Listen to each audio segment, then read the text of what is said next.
मित्रांनो, दीर्घकाळ गुंतवणूकदारांनी एक गोष्ट लक्षात ठेवली पाहिजे. एखादा शेअर आपण ज्यावेळेस खरेदी करतो, त्यावेळेस तो शेअर घेतल्यानंतर आपला अंदाज असतो की तो शेअर आपण इथं खरेदी केला आणि इथून तो वर जाईल म्हणून आपण खरेदी करत असतो. परंतु नेमकं त्याच्या उलटं होत असतं आणि शेअर खाली यायला लागतो. किंवा एखादा शेअर आपण विकला, सेल केलेला आहे, इथं तो सेल केला आणि आपल्याला वाटतंय तो आता इथून जास्त पडेल म्हणून आपण तो सेल केलेला असतो. परंतु तो सेल केल्यानंतर तो वर जायला लागतो. मग ह्याच्यापासून ह्या प्रॉब्लेमपासून जर आपल्याला वाचायचं असेल, असं होऊ नये जर आपल्याला वाटत असेल, तर आपण काय करायला पाहिजे? तर आपण एकच गोष्ट लक्षात ठेवली पाहिजे. दीर्घकाळ गुंतवणूकदारासाठी सांगतोय मी की आपण जी खरेदी करणार आहोत त्या खरेदीचे एक भाग जे आहेत ते 3-4 असे भाग करा.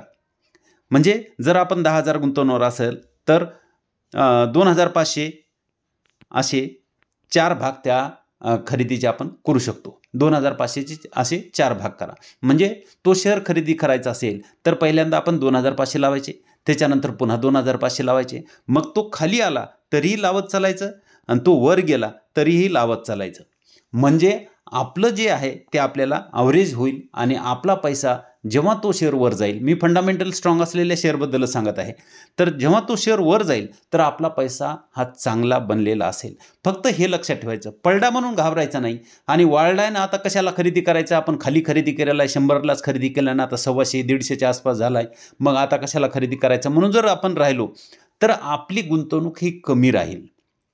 तर तसं न करता तर शेअर वर जावो की खाली जावो, आपण तो शेअर घ्यायचा ठरवला असेल, फंडामेंटल स्ट्रॉंग असतील, तर त्या शेअरमध्ये खाली आणि वर दोन्ही बाजूला आपण थोडी थोडी गुंतवणूक ही केली पाहिजे, जे आपल्या खरेदीचे 4-5 भाग करून. आणि आपली खरेदी जेव्हा पूर्ण होईल त्यावेळेस पुन्हा त्या शेअरकडे बघायचं नाही, फक्त त्याचे रिझल्ट कसे यायला लागलेत, कंपनी काही घोळ करते का, एवढंच फक्त लक्षात ठेवायचं. एखादा क्वार्टर खराब झाला म्हणून तो शेअर विकायचा नाही. म्हणून असं जर आपण करत राहिलो तर आपल्याला चांगला पैसा भविष्यामध्ये बनू शकतो. चला आजचं मार्केट बघूया. आज बघा, सेन्सेक्स 836 अंकानं मायनस आहे, 1% वर. निफ्टी 50 284 अंकानं मायनस आहे, हा 1% वर आहे. निफ्टी बँक 400 अंकानं मायनस आहे आणि निफ्टी मिड कॅप 100 हा 246 अंकानं मायनस झालेला आहे. काल डोनाल्ड ट्रम्प राष्ट्राध्यक्ष झाल्याच्या उत्सवात बाजाराने व्यापाराच्या 1 दिवसापूर्वी म्हणजे 6 नोव्हेंबर रोजी उसळी घेतली होती. आज बहुतेक गती गायब झाली आहे. ट्रम्पच्या विजयाच्या आनंदात एका दिवसापूर्वी देशांतर्गत इक्विटी बेंचमार्क निर्देशांक BSE सेन्सेक्स आणि निफ्टी प्रत्येकी 1%हून अधिक वाढीसह बंद झाले होते आणि आज दोन्हीही प्रत्येकी 1%हून अधिक घसरणीसह बंद झालेले आहेत. आज हिंदाल्को, ट्रेंट, श्रीराम फायनान्स, टेक महिंद्रा आणि ग्रासिम इंडस्ट्रीज हे शेअर बाजारातील निफ्टीवर आज सर्वाधिक नुकसान झाले. Apollo hospital, HDFC life, SBI, TCS shares वधारले. सर्व क्षेत्रीय निर्देशांक लाल रंगात बंद झाले आहेत. Auto, metal, power, telecom, pharma, realty 1-2% घसरलेले आहेत. काल जर पाहिलं तर डाऊ जोन्स काल 3.57% वर होता. कशामुळं? तर ट्रम्प निवडून आल्यामुळं. आणि अंदाज भारतीयांनी आज असा बांधला होता की मार्केट आज वर जाईल, परंतु नेमकं त्याच्या उलटं झालेलं आहे. म्हणून मी ते सांगतो, शेअरबद्दल असेल, मार्केटबद्दल असेल, वर जाईल किंवा खाली जाईल, जो आपण अंदाज बांधतो नेमकं त्याच्या 70-80% तरी उलटं होतं आहे. त्यामुळं कधी शेअर खरेदी करतेवेळी त्याचे जर भाग करून खरेदी केले तर आपलं नुकसान हे रिस्क आपली ही कमी होते. इथं बघू शकता की 3.57% हा डाऊ जोन्स वर होता आणि नॅसडॅक जर पाहिला तर इथं बघू शकता नॅसडॅक हा 2.95% वर होता. मार्केट प्लस असूनही आज भारतीय मार्केट मायनस झालेलं आहे. चला इथं चार्ट बघू निफ्टीचा चार्ट जर बघितला तर पुन्हा काल जो वर गेला होता 24,400च्या वर गेलेला निफ्टी आज पुन्हा खाली आलेला आहे 24,199 मध्ये. पुन्हा ह्या चॅनलमध्ये निफ्टी आलेला आहे. तर बघायला लागेल निफ्टी खाली पुन्हा सपोर्टपर्यंत येतो का वर जातो. तर इथं बघू शकता दुसऱ्या दिवशी स्विगीचा IPO. दुसऱ्या दिवशी गुंतवणूकदारामध्ये फारसा रस नाही. आतापर्यंत केवळ 32% सदस्य झालेले आहेत. स्विगी IPO तुम्ही बघू शकता, येण्याच्या आधी भरपूर चर्चा होती, परंतु याचा GMP हा मागच्या 4 दिवसापासून घसरत असलेला आपल्याला इथं पाहायला मिळतो. इथं बघू शकता आज ₹2 GMP राहिला आहे. 0.51% आपल्याला वाढ मिळेल. तर हे काही म्हणजे असा GMP असेल तर आपण तो भरतच नाही. 50% वर जर रिटर्न भेटत असतील तरच आपण IPO भरत असतो आणि हा आपण भरणारच नाही, कारण हा मायनसमध्ये ओपन होऊ शकतो. सध्या मार्केटही खाली पडत आहे. दुसरे जे IPO त्याचाही GMP जर पाहिला तर काहीही GMP नाही. इथं बघू शकता 0%. हा IPO निवा हेल्थ इन्शुरन्सचा हा IPO आहे. हा पण GMP ह्याचा काही चांगला नाही. इथं नाव तर सोलर दिसायला, मला वाटलं ह्याचा GMP चांगला असेल, पण ह्याचाही GMP बघू शकता 0% आहे आणि मागच्या 4 दिवसामध्ये कमी कमी होत आज 0वर तो आलेला आहे. त्याच्यानंतर सागिलिटी इंडिया हा जो IPO आहे याचाही GMP जर पाहिला तर इथं आपल्याला फक्त 1% पाहायला मिळतोय. आणि मागं इथं जर पाहिलं तर 50.50 पैसे होता, नंतर 30 पैसे झालेला आहे आणि IPO प्राईस 30 रुपये. ह्याचा पण GMP चांगला नाही. हे चारही IPO जर पाहिले तर हे छोटे IPO आहेत, म्हणजे 14-15 हजाराचे IPO आहेत आणि ह्याचे चारही IPOचे GMP चांगले नसल्यामुळं आपल्याला भरायचा विषय येत नाही. आज आपण ज्या कंपन्या बघणार आहोत त्याच्यामध्ये आपण ज्योती CNC ही कंपनी बघणार आहोत. 1153 वर ही कंपनी ट्रेड करत असलेली पाहायला मिळते. आज 3.56% वाढलेली आहे. ही लीडिंग मॅन्युफॅक्चरर आहे. काय बनवते? CNC मशीन बनवते आणि इंडियामध्ये 10% मार्केट ह्या कंपनीकडे आहे आणि ही डिझायनिंग करते, मॅन्युफॅक्चरिंग टूल्स बनवते कंपनीसाठी आणि aerospace, defence, auto components, general engineering ह्याच्यासाठी सुद्धा बनवते. म्हणजे जर एरोस्पेस आणि डिफेन्स जर आपल्याला फायदा घ्यायचा असेल तर ही कंपनी त्याच्यासाठी चांगली आहे. नवीन लिस्ट झालेली ही कंपनी आहे. मार्केट कॅप फक्त 26,000 करोडचं ह्या कंपनीचं पाहायला मिळते. पी जर पाहिला तर 122चा आहे.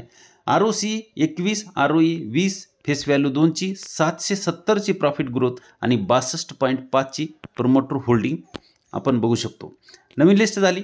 इथं बघू शकता तुम्ही EPS जे आहेत ते इथं वाढलेत. इथं लॉसमध्ये होती कंपनी, इथं वाढलेत आणि इथं आहे.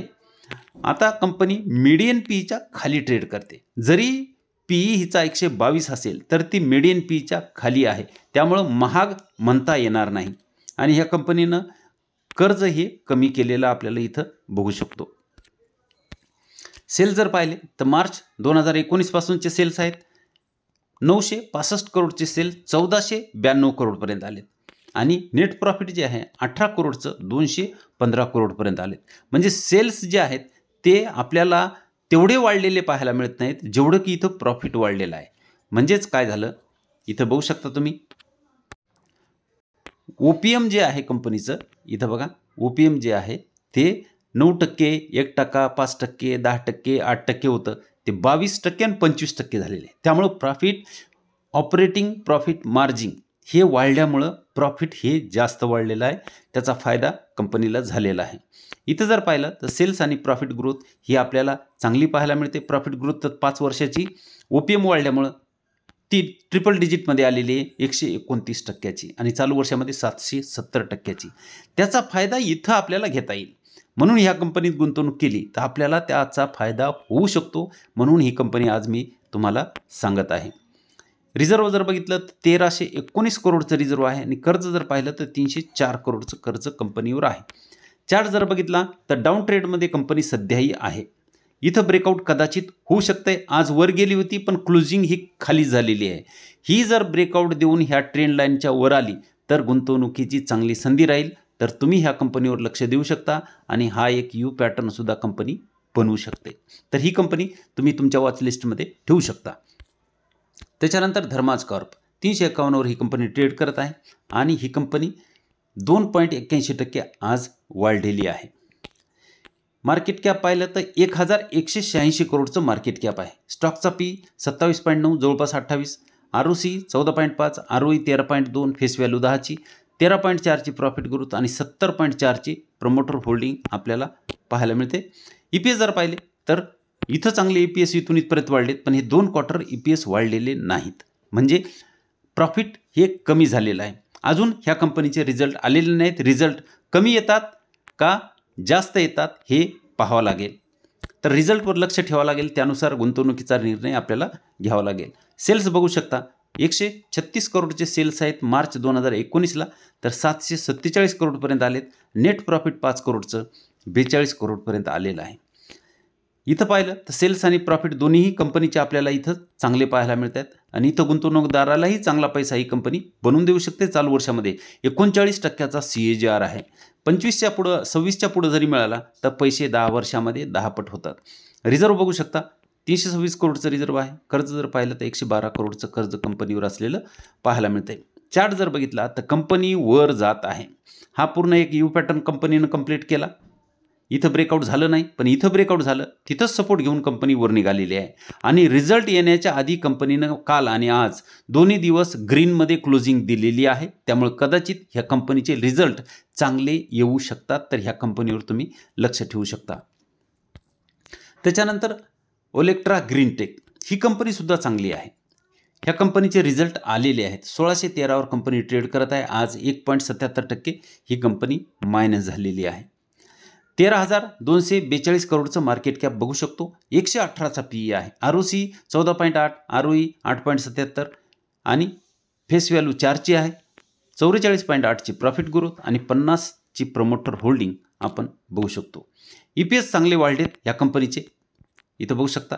आणि इथं म्हणजे ह्या क्वार्टरला चांगलं प्रॉफिट या कंपनीने जनरेट केलं आहे. त्यामुळे मीडियन PEच्या खाली कंपनी ट्रेड करायला लागली आहे. ही कंपनी हिचा मीडियन PE जर पाहिला तर 154चा आहे आणि PE सध्याचं जर पाहिला तर इथं बघू शकता 118चा PE चालू आहे. PE 100च्या पुढं आपण महागच समजतो, परंतु हिचा मीडियन PEच 150च्या वर आहे. त्यामुळे कंपनी महाग आहे असं म्हणता येणार नाही. इथं जर पाहिलं तर सेल्स पहा, मार्च 2013 पासूनचे सेल्स आहेत 70 करोडचे, 1469 करोडपर्यंत आले. 2 करोडचं प्रॉफिट 114 करोडपर्यंत आले.